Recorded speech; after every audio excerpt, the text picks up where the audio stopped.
Análise Política, com Orion Teixeira. Olá, Orion, muito bom dia para você, bem-vindo. Bom dia, Luciana, Murilo, Lucas e ouvintes, espectadores da Band News. Prazer voltar a falar com vocês. Bom dia. Bom dia, Orion.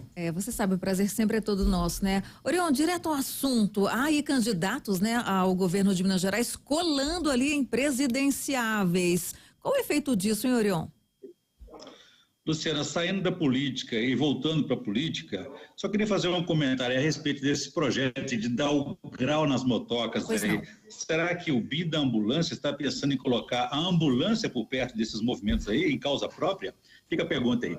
Voltando à sua questão, ao contrário dos presidenciáveis, os candidatos a governador começaram aí de forma desarticulada, diria que estão desaquecidos, frios, esperando a influência aí da eleição, da disputa presidencial, né? Eles buscam colar nos candidatos a presidente para poder superar o favoritismo aí do atual governador Romeu Zema do Partido Novo. Então eles buscam colar nos candidatos a presidente, como fez, por exemplo, o Carlos Viana, candidato a governador pelo PL, que foi a Juiz de Fora e ficou coladinho ali em Bolsonaro.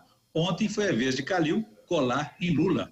Ambos tentam superar Zema dessa forma. Ainda não deu certo, como vimos aí nas pesquisas, mas vale registrar que estamos apenas no começo da campanha e foram os primeiros atos deles nesse processo eleitoral aí. Sem os presidenciáveis, eles estão muito frios, ainda não se acharam, não encontraram o eixo de suas campanhas. Zema, que não tem candidato a presidente para chamar de seu, nem quer ter, porque se ele lidera as pesquisas, os eleitores dos presidenciáveis estão votando nele para o governo de Minas. Então, ele prefere colar em si mesmo, naquela fusão entre candidato e governador, como permite aí o Instituto da Reeleição. Ele tem tido agendas mais típicas aí, administrativas de ambientes fechados. E no começo de ontem, como vimos aí, Lula e Calil fizeram aquilo que desenharam, no figurino de Lula alavancar Calil. Viana não teve a mesma sorte porque Bolsonaro o levou para Juiz de Fora, mas não deu essa moral para ele, não deu muita moral. Os outros candidatos tiveram agendas pontuais buscando fazer o dever de casa e se apresentar ao eleitor. E não foi por acaso, viu, Luciana, que os presidenciáveis abriram suas campanhas em Minas Gerais. Então, Bolsonaro esteve aqui na terça-feira, dessa vez foi Lula ontem, e Bolsonaro volta hoje, fica aqui amanhã fazendo campanha. Não é por acaso porque os dois presidenciáveis mais competitivos escolheram Minas Gerais para abrir suas campanhas, mas por duas principais razões. Primeiro, porque é o estado com o segundo maior colégio eleitoral do país, 16 milhões de eleitores, né? E segundo lugar, assim, a posição especial que Minas ocupa na geopolítica do país, né, por sua identidade socioeconômica com as diversas regiões brasileiras. E também tem aquela mística, né, Luciana, desde 1989, na primeira eleição presidencial, após aí a redemocratização do país, quem venceu aqui em Minas Gerais também virou presidente da República. Então, começa por aí, as pesquisas estão saindo, vão continuar saindo, saiu o grafo Datafolha, como o Lucas acabou de informar, e elas vão continuar saindo quase que diariamente para medir essa influência da campanha e também dos governos, já que se trata aí de reeleição de muita gente sobre o voto do eleitor. Orion, para a gente fechar, a Assembleia eleva o tom e se une às entidades associativas contra a adesão de Minas ao regime de recuperação fiscal, né?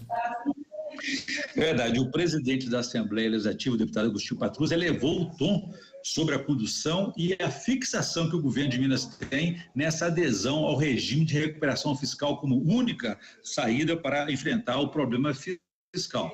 Agostinho Patrus usou o discurso mais forte com expressões do tipo mentiroso e irresponsável. Na parte do mentiroso, diz que o ministro Nunes Marques, do Supremo Tribunal Federal, que autorizou a adesão de Minas ao regime de recuperação fiscal, ainda chamou a Assembleia de omissa nesse caso, né? Ele deve ter sido mal informado na avaliação do presidente da Assembleia, que nesse ponto ele tem alguma razão, porque a Assembleia votou sim um refinanciamento alternativo para a dívida de Minas com a União e não ficou totalmente omissa, só não quis aderir à proposta que Zema faz e fez com a União. para tratar essa dívida de Minas Gerais de mais de 130 bilhões de reais. Na parte do irresponsável, ele diz que o governo mineiro trocou um crédito que havia a favor de Minas Gerais de 135 bilhões de reais por apenas 8 bilhões de reais para serem recebidos ainda em 17 anos, referindo-se aí àquele problema da Lei Candir de 1996, que até hoje continua desonerando os produtos de exportação, do ICMS. E, então, nesse caso aí, a Assembleia resolveu endurecer esses custos com apoio das entidades associativas e a tendência é de buscar um recurso junto ao Supremo Tribunal Federal, que ainda vai examinar, vai julgar a liminar concedida pelo ministro no plenário. E as coisas podem ter aí uma reversão. Tá certo, então. Orion, a gente fica por aqui. Bom fim de semana. Até segunda. Um abraço para você, Lucas, Murilo, Luciano e ouvintes, escutantes aí da Band News. Quem quiser saber mais pode consultar meu blog no www.blogdoorion.com.br e convidando todos também para assistirem amanhã uma entrevista coletiva no Band Eleições com o senador Carlos Viana, candidato do PL, aqui no domingo, né, Lucas, às 18 horas e na TV Band, sábado, 18h50. Correto? Um abraço a todos. Façamos um bom dia. Façamos. Valeu, Orion. São 10h47.